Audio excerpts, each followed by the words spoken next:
ವೀಕ್ಷಕರೆಲ್ಲರಿಗೂ ಸಾಪ್ತಾಹಿಕ ಭವಿಷ್ಯವಾಣಿ ವಿಶೇಷ ಕಾರ್ಯಕ್ರಮಕ್ಕೆ ಸ್ವಾಗತ. ಸ್ನೇಹಿತರೆ, ಜೂನ್ ತಿಂಗಳ ಮೊದಲ ವಾರದಲ್ಲಿ ಒಟ್ಟಾಗಿ 3 ರಾಜಯೋಗಗಳು ನಿರ್ಮಾಣಗೊಳ್ಳಲಿದೆ.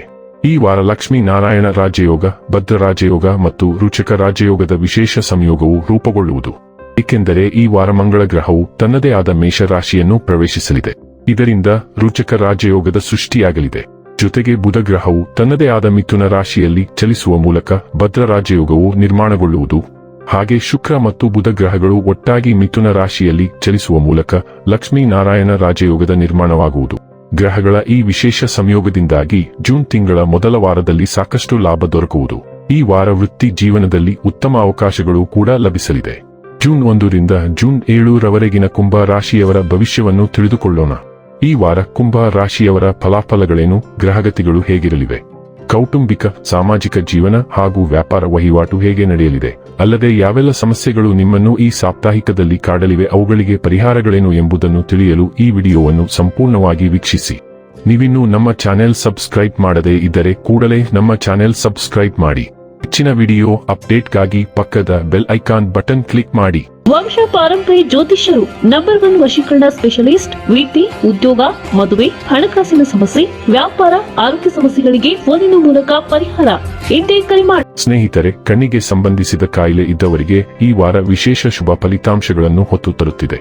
ಏಕೆಂದರೆ ಈ ಸಮಯದಲ್ಲಿ ನೀವು ನಿಮ್ಮ ಕಣ್ಣುಗಳ ಸರಿಯಾದ ಮತ್ತು ಸೂಕ್ತ ಆರೈಕೆ ಮಾಡಲು ಯಶಸ್ವಿಯಾಗುವುದಲ್ಲದೆ ಅದರಲ್ಲಿ ಸುಧಾರಣೆ ತರಲು ನೀವು ಯಾವುದೋ ನಿರ್ಧಾರವನ್ನು ತೆಗೆದುಕೊಳ್ಳಬಹುದು. ಶನಿ 2ನೇ ಮನೆಯಲ್ಲಿ ಇರುವುದರಿಂದ ಆರ್ಥಿಕ ದೃಷ್ಟಿಯಿಂದ ಈ ಸಮಯ ನಿಮಗೆ ಉತ್ತಮ ದಿಕ್ಕು ಮತ್ತು ಅವಕಾಶಗಳನ್ನು ನೀಡುವಂತೆ ಸಾಬೀತಾಗಲಿದೆ. ಏಕೆಂದರೆ ಈ ವಾರ ಹಣ ಉಳಿಸಲು ಅಥವಾ ಸಂಗ್ರಹಿಸಲು ನಿಮ್ಮ ಕುಟುಂಬದವರ ಸಹಕಾರ ಸಿಗಲಿದೆ. ಈ ವಾರ ನೀವು ನಿಮ್ಮ ಹಾಸ್ಯ ಪ್ರವೃತ್ತಿಯಿಂದ ನಿಮ್ಮ ಮನೆ ಕುಟುಂಬದ ವಾತಾವರಣವನ್ನು ಸಾಮಾನ್ಯಕ್ಕಿಂತ ಹೆಚ್ಚು ಸಂತೋಷದಾಯಕವಾಗಿಸುವಿರಿ. ಇದರೊಂದಿಗೆ ಈ ಸಮಯದಲ್ಲಿ ಒಂದು ಸುಂದರ ಸಂಜೆಗಾಗಿ ನಿಮ್ಮ ಕೆಲವು ಸಂಬಂಧಿಕರು ಅಥವಾ ಸ್ನೇಹಿತರು ನಿಮ್ಮ ಮನೆಗೆ ಬರಬಹುದು. ಬೃಹಸ್ಪತಿ 5ನೇ ಮನೆಯಲ್ಲಿ ಇರುವುದರಿಂದ ವೃತ್ತಿ ಮತ್ತು ಕೆಲಸದ ದೃಷ್ಟಿಯಿಂದ ಈ ರಾಶಿಯವರಿಗೆ ಈ ವಾರ ತಮ್ಮ ಒತ್ತಡ ಮತ್ತು ಜೀವನದಲ್ಲಿ ಬರುತ್ತಿರುವ ಏರಿಳಿತಗಳಿಂದ ಮುಕ್ತಿ ಸಿಗಲಿದೆ. ಏಕೆಂದರೆ ಈ ಸಮಯ ನಿಮ್ಮ ಜೀವನದಲ್ಲಿ ಕೆಲವು ಉತ್ತಮ ಬದಲಾವಣೆಗಳು ಮತ್ತು ಅನಿರೀಕ್ಷಿತ ಘಟನೆಯನ್ನು ತರಲಿದೆ. ಇದಕ್ಕಾಗಿ ನೀವು ಬಹಳ ಸಮಯದಿಂದ ಕಾಯುತ್ತಿದ್ದೀರಿ. ಈ ವಾರ ನೀವು ಶಿಕ್ಷಣ ಕ್ಷೇತ್ರದಲ್ಲಿ ಕೆಲವು ತೊಂದರೆಗಳನ್ನು ಎದುರಿಸಬೇಕಾಗಬಹುದು.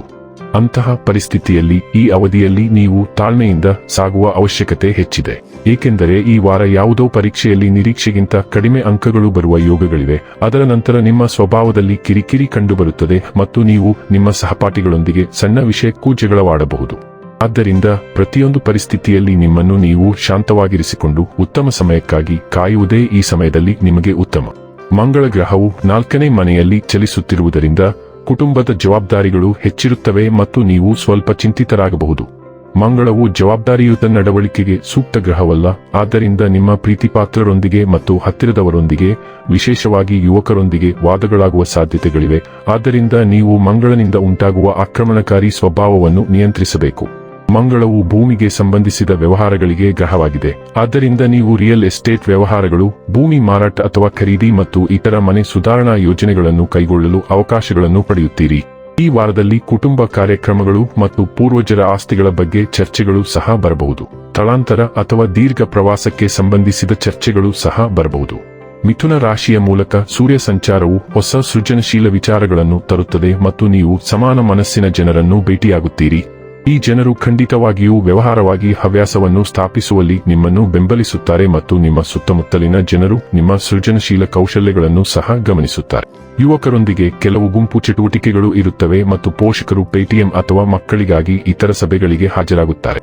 ಒಂಟಿ ಕುಂಭ ರಾಶಿಯ ಸೂರ್ಯ, ಚಂದ್ರ ಮತ್ತು ಉದಯೋನ್ಮುಖ ಸ್ಥಳೀಯರು ಈ ವಾರದಲ್ಲಿ ವಿಶೇಷ ವ್ಯಕ್ತಿಯನ್ನು ಹುಡುಕಲು ಹತ್ತಿರದ ಅವಕಾಶಗಳನ್ನು ಹೊಂದಿರುತ್ತಾರೆ. ಸೂರ್ಯ ಇನ್ನೂ ಕೆಲವು ದಿನಗಳವರೆಗೆ ಇಲ್ಲಿರುತ್ತಾರೆ, ಆದ್ದರಿಂದ ಅಂತಹ ಅವಕಾಶಗಳು ದೀರ್ಘಕಾಲದವರೆಗೆ ಇರುತ್ತವೆ. ಬುಧ ಮತ್ತು ಶುಕ್ರ ಕರ್ಕಾಟಕದ ಮೂಲಕ ಚಲಿಸುವುದರಿಂದ ನಿಮ್ಮ ಕೆಲಸದ ಸಮಸ್ಯೆಗಳು ನಿಧಾನವಾಗಿ ಕಡಿಮೆಯಾಗುತ್ತವೆ. ಈ ಸಂಚಾರವು ಹೊಸ ಉದ್ಯೋಗಾವಕಾಶಗಳನ್ನು ತರುತ್ತದೆ. ಆದ್ದರಿಂದ ನಿಮ್ಮ ನಡುವಿನ ಉದ್ಯೋಗಾಕಾಂಕ್ಷಿಗಳು ಯಾವುದೇ ಕರೆಗಳು ಅಥವಾ ಮೇಲ್ಗಳನ್ನು ತಪ್ಪಿಸಿಕೊಳ್ಳದಂತೆ ಎಚ್ಚರವಾಗಿರಬೇಕು. ಹೆಚ್ಚಿನ ಕೆಲಸವಿರುತ್ತದೆ. ಇದು ತುಂಬಾ ಆಸಕ್ತಿದಾಯಕವಾಗಿದೆ ಮತ್ತು ನಿಮ್ಮ ಸಹೋದ್ಯೋಗಿಗಳು ಖಂಡಿತವಾಗಿಯೂ ನಿಮ್ಮನ್ನು ಬೆಂಬಲಿಸುತ್ತಾರೆ. ಸ್ಪರ್ಧಾತ್ಮಕ ಕಾರ್ಯಕ್ರಮಗಳಲ್ಲಿ ಉತ್ತೀರ್ಣರಾಗಲು ನಿಮಗೆ ಹೆಚ್ಚಿನ ಅವಕಾಶಗಳಿವೆ ಮತ್ತು ನೀವು ಅದನ್ನು ಪ್ರಯೋಗಿಸಬೇಕು. ಆದಾಗ್ಯೂ ಬುಧ ಮತ್ತು ಶುಕ್ರ ಇಬ್ಬರೂ ಜವಾಬ್ದಾರಿಯುತ ಆಹಾರ ಕ್ರಮಕ್ಕೆ ಗ್ರಹಗಳಲ್ಲದ ಕಾರಣ ನೀವು ನಿಮ್ಮ ಆಹಾರ ಪದ್ಧತಿಗಳನ್ನು ನೋಡಿಕೊಳ್ಳಬೇಕಾಗುತ್ತದೆ. ಆದ್ದರಿಂದ ಕೆಲವು ಆಹಾರ ಸಮಸ್ಯೆಗಳಿಗೂ ಅವಕಾಶವಿದೆ. ಈ ಸಮಯದಲ್ಲಿ ನೀವು ಹೊಸ ಆರೋಗ್ಯ ರಕ್ಷಣಾ ಅಭ್ಯಾಸಗಳನ್ನು ತೆಗೆದುಕೊಳ್ಳಲು ಪ್ರಯತ್ನಿಸುತ್ತೀರಿ. ಇನ್ನು ಕೊನೆಯದಾಗಿ ಮಾಡಿಕೊಳ್ಳಬೇಕಾದ ಉಪಾಯಗಳ ಕುರಿತು ನೋಡುವುದಾದರೆ, ಮಂಗಳ ಗ್ರಹವನ್ನು ಬಲಪಡಿಸಿಕೊಳ್ಳಲು ಮಂಗಳವಾರದಂದು ಹನುಮಂತನನ್ನು ಶ್ರದ್ಧಾಭಕ್ತಿಯಿಂದ ಪೂಜಿಸಿ ಮತ್ತು ಹನುಮಂತನ ದೇವಸ್ಥಾನಕ್ಕೆ ತೆರಳಿ ಮಲ್ಲಿಗೆ ಎಣ್ಣೆಯನ್ನು ಅರ್ಪಿಸಿ. ವೀಕ್ಷಕರೇ, ಇದಾಗಿತ್ತು ಕುಂಭ ರಾಶಿಯ ಜಾತಕದವರ ಜೂನ್ 1 ರಿಂದ ಜೂನ್ 7 ರವರೆಗಿನ ಫಲದ ಮಾಹಿತಿ ಇಷ್ಟವಾದರೆ ವಿಡಿಯೋವನ್ನು ಲೈಕ್ ಮತ್ತು ಶೇರ್ ಮಾಡಿ. ಹಾಗೆ ಚಾನೆಲ್ ಸಬ್ಸ್ಕ್ರೈಬ್ ಮಾಡುವುದರ ಜೊತೆಗೆ ನಿರಂತರ ವಿಡಿಯೋ ಅಪ್ಡೇಟ್ಸ್ಗಳಿಗಾಗಿ ಪಕ್ಕದ ಬೆಲ್ ಐಕಾನ್ ಕ್ಲಿಕ್ ಮಾಡಿ.